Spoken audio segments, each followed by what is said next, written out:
IPL কে কেন্দ্র করে এক চমৎকার ঘটনা ঘটে গেল। কলকাতায় বৃষ্টি হওয়ার সম্ভাবনা আছে বলে ম্যাচ সরিয়ে নিয়ে যাওয়া হয়েছিল নরেন্দ্র মোদী স্টেডিয়ামে আহমেদাবাদে। কিন্তু আজ কলকাতায় কোনো বৃষ্টি দেখা গেল না, সকালে এবং রাতেও। কিন্তু 2 ঘন্টা 15 মিনিট লেট হলো বৃষ্টির কারণে। আহমেদাবাদে স্টেডিয়ামে আইপিএল শুরু হওয়ার সময়ের 2 ঘন্টা 15 মিনিট পর শুরু হলো আইপিএল খেলা বৃষ্টির কারণে। যেই বৃষ্টির কারণে কলকাতা থেকে সরিয়ে নিয়ে যাওয়া হয়েছিল আহমেদাবাদ স্টেডিয়ামে।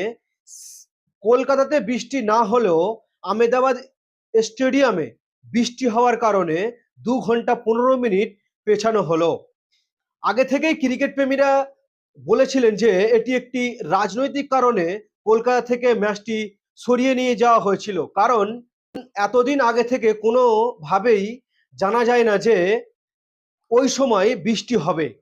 আর সেই কারণেই আগে থেকেই কিন্তু প্রশ্ন উঠেছিল আইপিএল এর উপরে যে এটি একটি রাজনৈতিক কারণে কলকাতা থেকে সরিয়ে গুজরাটে নিয়ে যাওয়া হয়েছিল।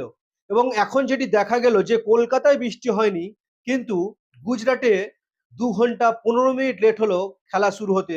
প্রশ্ন কিন্তু আরো উঠেছে, যেটি হলো আইপিএল যে সরিয়ে নিয়ে যাওয়া হয়েছে সেটি কি নিরপেক্ষভাবে না রাজনৈতিক কারণ।